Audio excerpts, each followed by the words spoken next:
तो सबके सामने जो अर्जुन ने कर्म किया,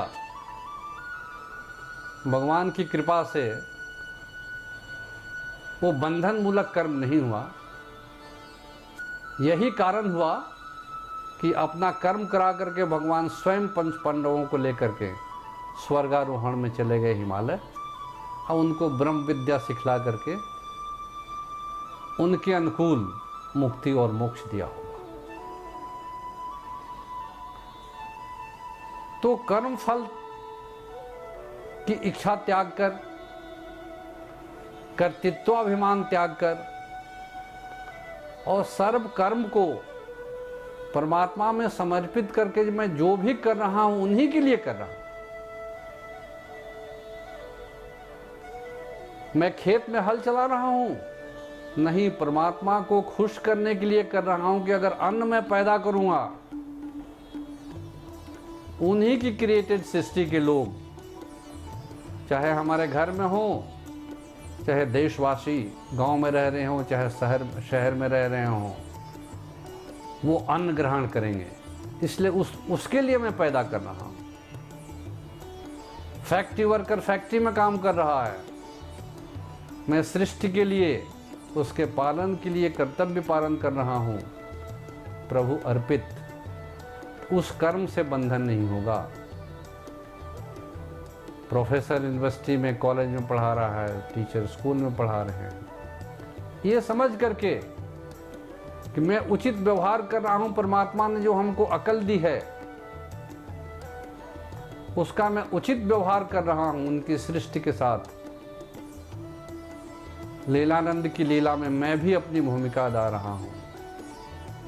एक हाउसवाइफ किचन में काम कर रही है, इसलिए नहीं कि हम किसी को खिलाने के लिए कर रहे हैं ये, बल्कि उनकी ही दी हुई सृष्टि। मेरे घर में बच्चे हैं, पति है, सास है, ससुर है, माता है, पिता है, भाई बहन हैं, उनके साथ हम उचित व्यवहार कर रहे हैं और मैं अपने कर्तव्य का पालन कर रहा हूँ।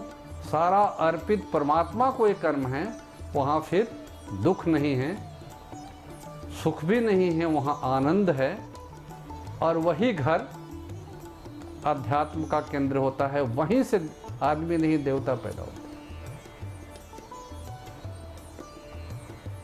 और देश दुनिया समाज की सेवा करते हैं।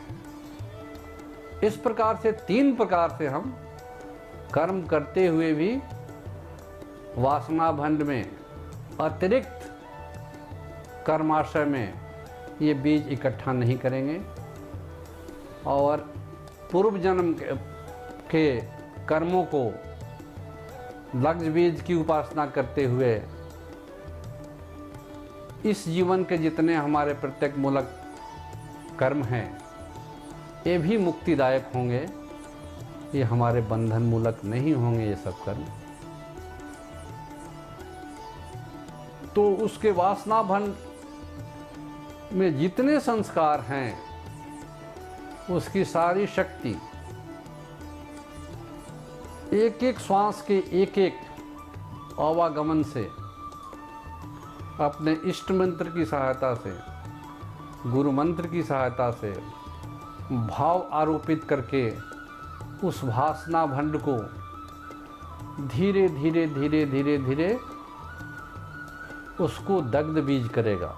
इस दग्ध बीज की प्रक्रिया में कुछ ऐसे संस्कार उभर करके आ सकते हैं जिससे उसके जीवन में बाधा हुआ रोग हो सकता है, उसको परेशानियां हो सकती हैं, लेकिन तब भी आदमी विचलित नहीं होता, अपने कर्म में लगा रहता है, ज्ञान कर्म में, दुनियावी कर्म में, अपने उत्तरदायित्व के निर्वाह में, और सबसे बड़ा अपने ध्यान के द्वारा उस अवस्था में पहुंच करके। क्यों कि कर्माशय हमारा सबकॉन्शियस माइंड से जुटा हुआ है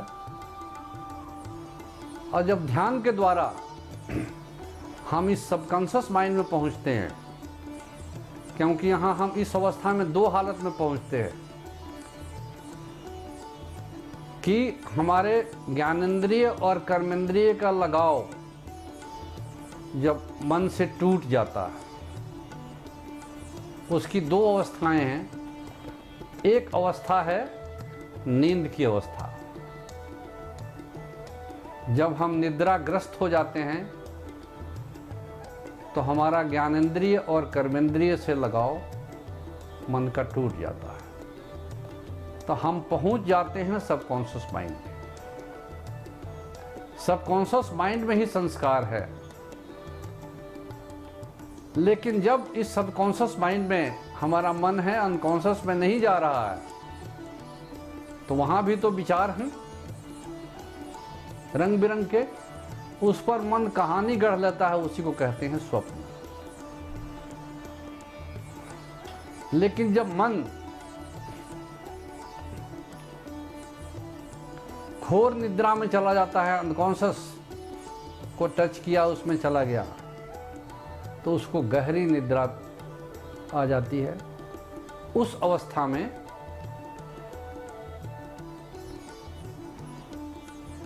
सबकॉन्शियस माइंड में अगर साधक है, उस अवस्था में भी उसका इष्ट मंत्र चलता रहता है और वासना भंड में जो उसके संस्कार है वो दग्ध बीज होते रहते हैं। दूसरा, साधना की अवस्था में, साधना की अवस्था में साधक भूत शुद्धि करके आसन शुद्धि की अवस्था में, ये मैं ब्रह्म विज्ञान के टेक्निकल शब्द को यूज़ कर रहा हूँ, इसको जिज्ञासु किसी आनंद मार्ग के आचार्य से मिल करके इसको रुचि होने से सीख लेंगे तो इसका फ़ायदा उठा सकते हैं और ध्यान करके उस अवस्था में पहुँच सकते हैं कि आसन शुद्धि की अवस्था में हम फिर वासना भंड में पहुंचकर इष्ट मंत्र की चोट से लगातार अपने एक भी श्वास को नष्ट नहीं करके, क्योंकि हर श्वास के साथ हमारा जीवन मृत्यु लगा हुआ है। अगर हर श्वास के साथ हम अपने इष्ट मंत्र का जप का अभ्यास करते हैं, वही धीरे धीरे अजपा जप बन जाता है। और जब अजपा जप होने लगता है तो निद्रा की अवस्था में भी इष्ट मंत्र चलता रहेगा। उससे बिल्कुल सहज समाधि की अवस्था आती है। साधक सविकल्प समाधि में बहुत जल्दी प्रतिष्ठित हो जाता है और धीरे धीरे उसके संस्कार क्षय होने लगते हैं और दग्ध बीज हो जाता है। धीरे धीरे जैसे उसका दग्ध बीज हो गया, वैसे ही देखते हैं कि शरीर भी निरोग हो गया, मन भी निरोग हो गया, शांत हो गया, क्योंकि उसका हर कर्म फिर प्रभु संचालित होना शुरू हो जाता है। मन आत्मा से संचालित होकर के कर्म करने लगता है और आत्मा परमात्मा से प्रेरित होकर के। अब उसके पास क्या बच जाता है उस अवस्था में? एक वासना भंड। साधक के पास उसमें दग्ध बीज तो है, लेकिन उसमें जो बीज हैं वो जले हुए हैं, अंकुरित नहीं होंगे, लेकिन बीज तो हैं। उसको भी मन धारण किए हुए है। एक अवस्था है, बड़ी उन्नत अवस्था है, लेकिन इस अवस्था से भी आगे जाने के लिए तरकीब है कि मन में बीज तो बचा नहीं, संस्कार भी नहीं रहा, दग्ध बीज हो गया, लेकिन वासना भंड का स्वरूप है और उसमें जला हुआ बीज है। अब आता है इसको क्या करें? इस अवस्था के साधक को कहते हैं कृत पुरुष।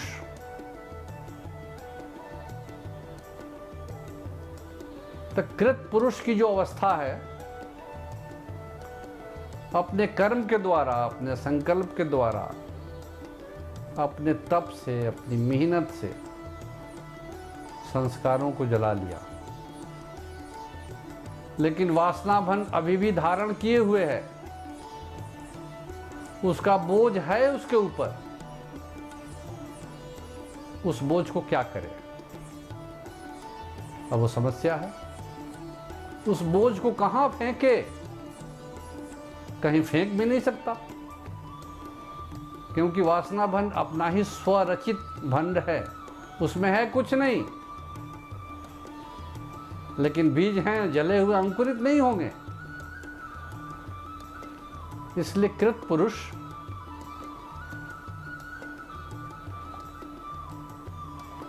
उन जले हुए बीजों के वासना भंड को प्रभु में अर्पित करने के लिए समर्पण भाव से साधना करता है। इसलिए साधना जीवन के अंतिम स्टेज की यही शुरुआत होती है कि साधक फिर समर्पण करता है। यही है सर्वधर्मान परित्यज मामेकम शरणम व्रज अहम त्वा सर्व पापेभ्यो मोक्षयिष्यामि मा शुचः। ये वही अवस्था है कि अब तुम सब कुछ छोड़कर, तुमने सब किया, ज्ञान का रास्ता अपनाया, कर्म का रास्ता अपनाया, सब कुछ तुमने किया है, अब तुम सब कुछ छोड़ करके एक अभ्यास शुरू करो। वो अभ्यास क्या है? अब तुम इसको हमको समर्पित करना सीखो। अब दिक्कत ये होती है, जिस चीज को आदमी जन्म जन्मांतर से बटोर के रखा, उसे थोड़ा सा अटैचमेंट इस अवस्था में बनी रहती है। उसको अर्पित करना इतना आसान है, इसलिए सबसे डिफिकल्ट साधना यही है कि इस वासना भंड को अर्पित कैसे करूं।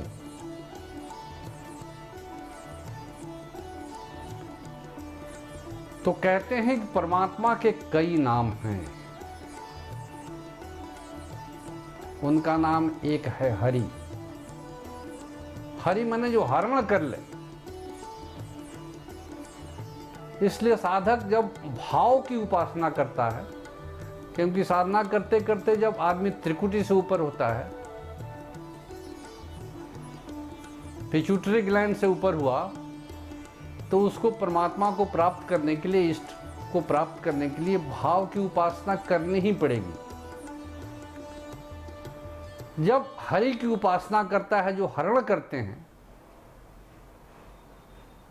और जब वो देखते हैं परमात्मा, क्योंकि यहां तक पुशिंग है, हम अपने आप को आगे ठेल रहे हैं, प्रयत्न कर रहे हैं, कोशिश करके वासना भंड में अपने बीजों को दग्ध किए हैं। ये कोशिश है, लेकिन अब बस नहीं चल रहा है कि अब क्या करूं, इसको दूं कैसे।